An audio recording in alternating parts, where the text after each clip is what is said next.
Welcome to Inside Magazine. I'm David Matlin.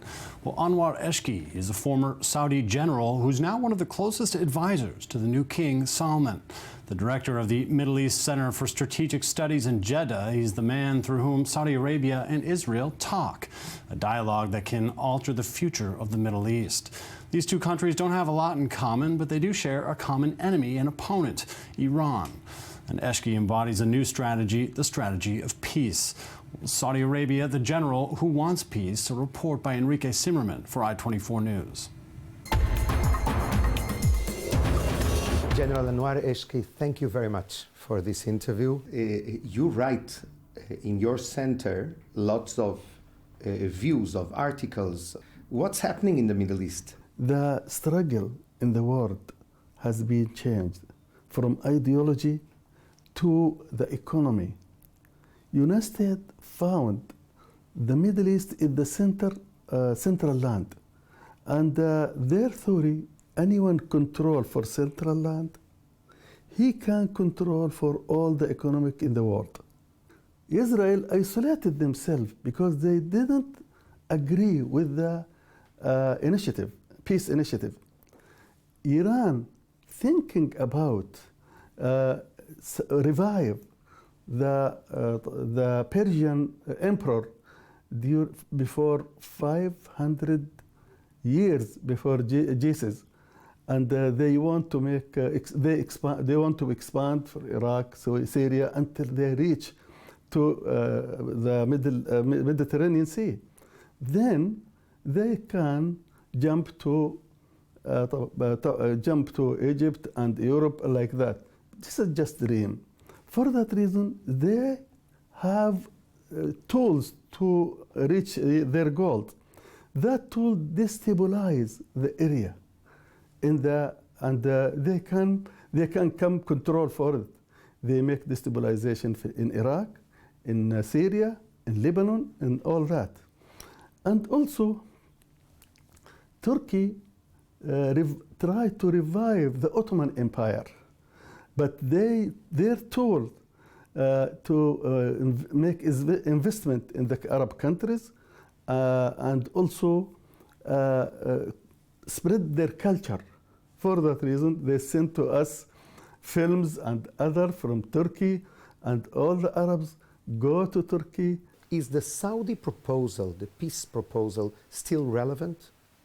Before this time, the Arab believe, or they want to push Israel out of the Palestine, but Israel become reality in the land. For that reason, Saudi Arabia like to live together, Israel and the Arab countries. I found the Israeli, in Israel, many groups call for peace. They like a peace, because they suffered much from killing people and destroy the countries and threat of Israel. We don't like that happened. For that reason, many groups in Israel call for peace. And now the people in Israel, 70%, 75% want the peace with the Arab countries and also with Palestinians. The people of Arab still don't accept, because they thinking, the people mostly thinking by their emotional, but the governments and the scholars thinking about their interest and mind.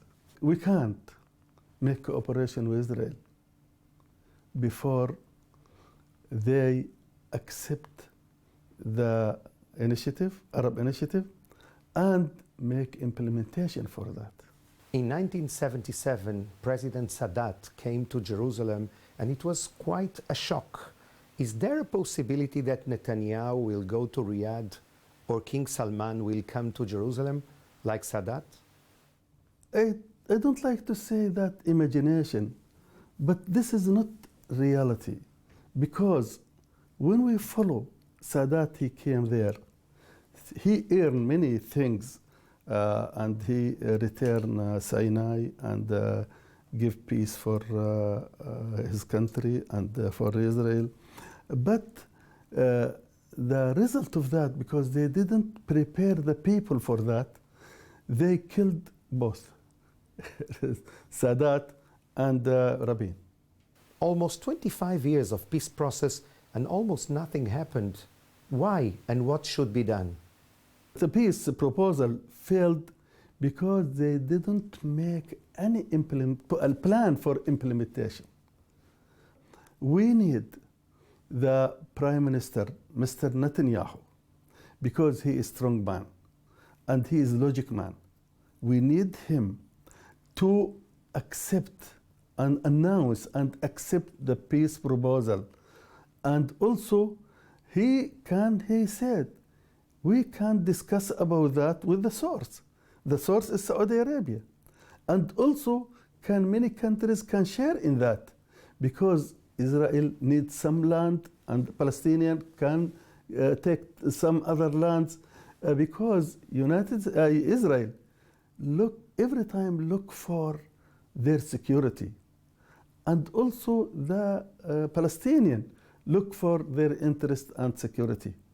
You can, because we have in the beginning, plant the trust between both Israel and Palestinian. Then the Arab will be and Muslim can go to establish good relation with Israel. Now, Hezbollah has 100,000 or more rockets. This is threat to Israel. We don't like to threat any countries, Israel or Arab country or like that. We need to live in peace in this country, because this land, holy land, and this is land for Abraham, our father and your father. أني مخام بخل بيلي هجين على الشلوم. The nuclear agreement with Iran was signed. There is a fight going on related to that. What are your thoughts about the agreement? I am worried about many things, especially United States and Iran support al-Maliki to be president. And they know exactly the Maliki was terrorist. In 1981, he made explosion in the embassy of Iraq. How can put terrorist man as the president? Many questions on that. How United States accept that? And they know Muhtashimi gave order for Maliki, and Maliki make that explosion in the Iraqi embassy in 1981. This is many things we don't know. Why? Why United States gave Iraq to Iran? Why United States take the Shia allied for their allied in Iraq? Why they cause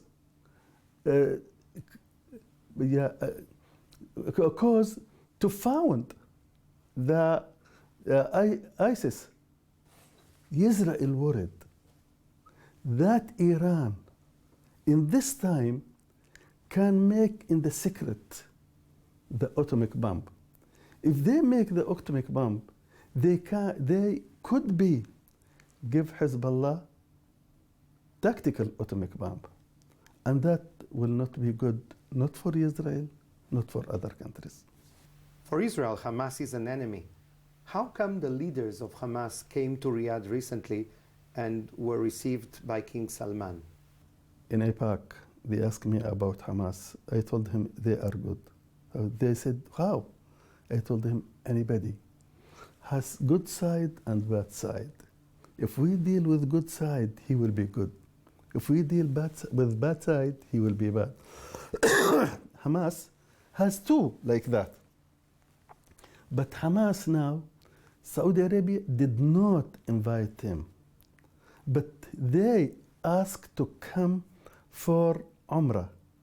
When they come for Umrah, they come and see the king. ISIS is a new phenomenon that got the international attention in surprise. What is ISIS And what do we know about its evolution? ISIS existed when the problem had happened in Iraq and destabilized in Syria, because they found good place for in that place. But whom behind that, we don't know. But ISIS, I believe, looks like Pac-Man. Eat all the terrorists. After that, we can destroy that. But ISIS become like anyone crime in the street. Some of countries gave him money and told him, don't make any problem for us. And other give him money and tell him, make problem for others. Because this is not just terrorists, but also criminals. About the Arab Spring, Dr. Eshki, what were the major changes in this period? Arab Spring happened when the United States try to deal with people, not with the government. For that reason, in Arab Spring, the aim for that, the goal for that, to let the people catch the government, not the Mubarak or like that or other leaders. But that Arab Spring makes destabilization in the area, in the countries, and eliminate from bad leaders in the countries. And for that reason, when I was in Counseling for Relation, I told him we need the democracy quickly in Arab countries, but on the Islamic roots. Because of that, in Saudi Arabia, we make a shura, we make the system for a government, and also we put around 30 ladies in the shura. And now Saudi Arabia open door between the leader and the people. Would you say that the Arab Spring helped jihadi groups to become stronger? Saudi Arabia government against that, but some fanatics in the Saudi Arabia support that. We are against that because jihad in Saudi Arabia thinking not kill others, but call for Islam and establish relation with others. An Iranian journalist asked you who is the #1 enemy of Saudi Arabia. What was your answer? Yeah, he asked me, who is your enemy?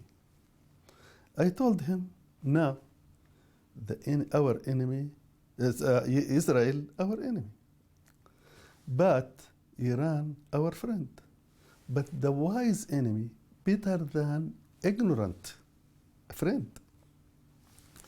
For that reason, we try to change the enemy to be friend, and the ignorant to be moderate.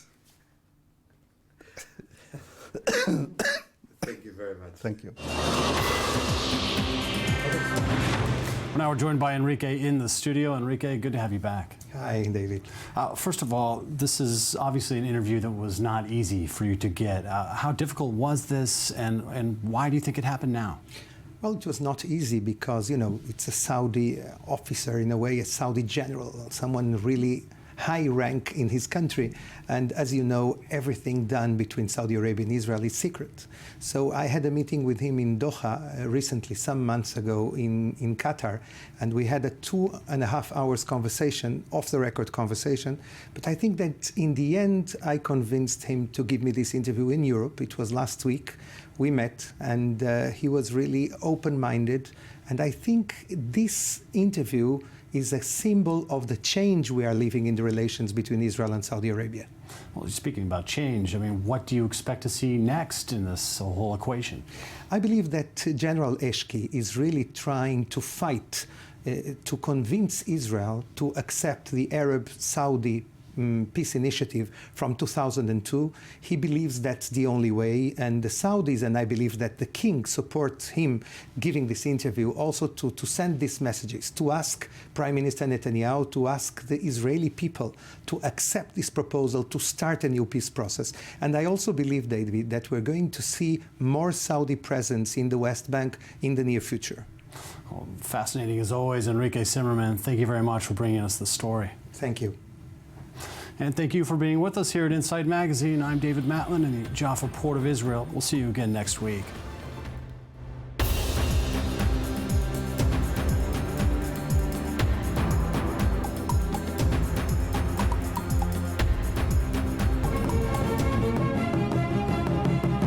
Eye-opening reports, exclusive footage, human stories shot by our teams in the Middle East and all over the world. Every week on Insight, where we take you behind the stories only on I-24 News.